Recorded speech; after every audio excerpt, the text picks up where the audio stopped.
Good morning, my name is Jana Johnson. I am doing research on the effects of neglect and abuse on early trust and development, trust versus mistrust in infancy.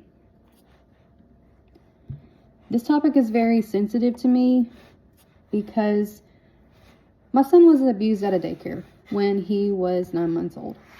The effect of the abuse took a really big toll on him. He went from this happy kid to he wasn't happy. You can tell that something was going on.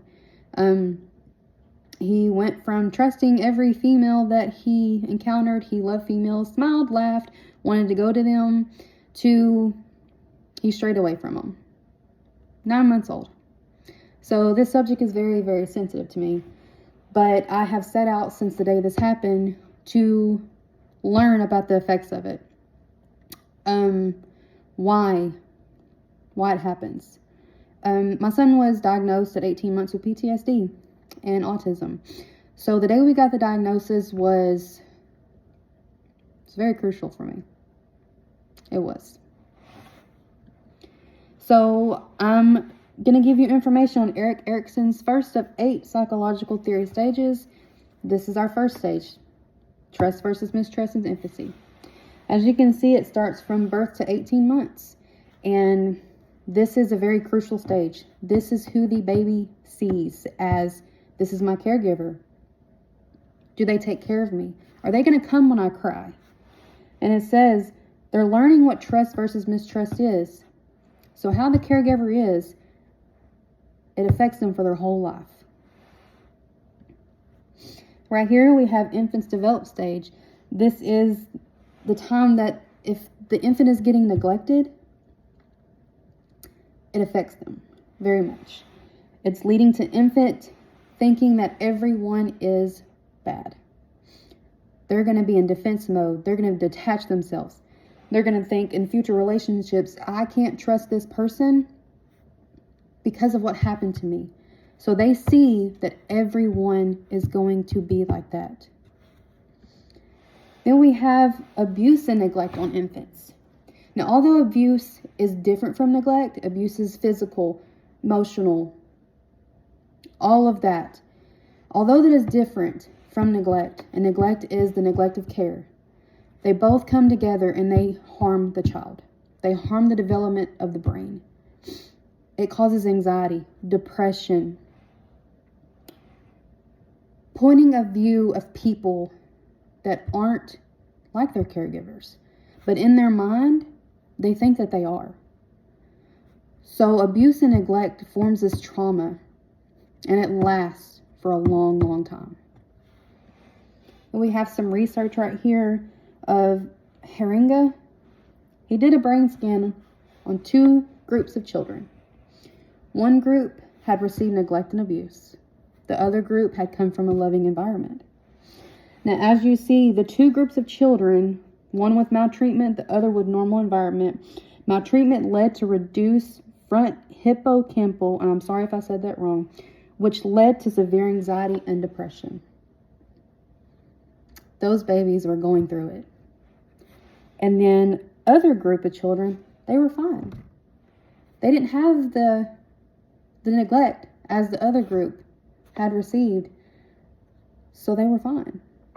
So abuse and neglect affects our brains. Then we have more research on Fontaine.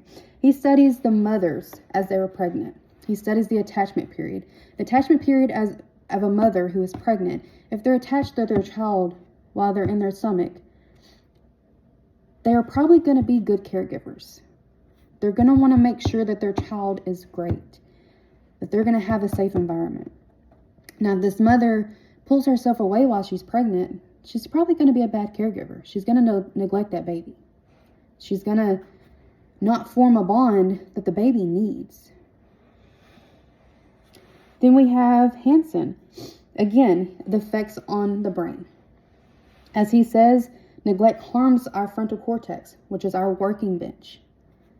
It does our thinking, creating, planning, how we act, how we feel. All of what happens to that child, it messes with the frontal cortex, prefrontal cortex, It messes with it. Again, stress, poor activity, poor memory. The child can't remember how to tie their shoe because the neglect that they have had. Or maybe the child is scared to do it because when they ask their caregiver, they wouldn't help them. Do it yourself. Then you have the fight or flight mode. Fight or flight mode, they think everyone is the same. Everyone is going to do them how their caregiver did them. That's not the case, but in their mind, they think that. The child's going to have to receive probably counseling to help them understand, to help them get through the trauma that they endured. Awareness. Let's take a stand on awareness. The babies can't stand up for themselves. They can't talk. They can't fend for themselves. They rely on caregivers to give them what they need, to show them this is how things are supposed to be. Can you imagine? What if it was you? What if you needed something and the person that you needed it from, the only person that could help you, turn their back on you? No, don't have time. Can't do it. Know the facts of the harm. Know what is right and what is wrong. There's so many kids out there who have trauma from being neglected, from being abused. Their trust is out the window because of someone that they were supposed to care about, or that was supposed to care about them. They were supposed to trust. And now because the caregiver did not do what they were supposed to do and take care of that infant, the child is going to suffer for the rest of their life. Lots of counseling is going to be in place. I think it's up to us to really show awareness. Awareness can go a long way. Advocate. Advocate for the rights of infancy, for trust versus mistrust. I don't think it's just a theory. I think it's set in stone, and this is something that we need to do. Thank you so much for listening to me. I hope that I've guided you in some ways that neglect and abuse affects the children, how they grow up, how we can help bring awareness to this and maybe stop a lot of kids having harm. Thank you.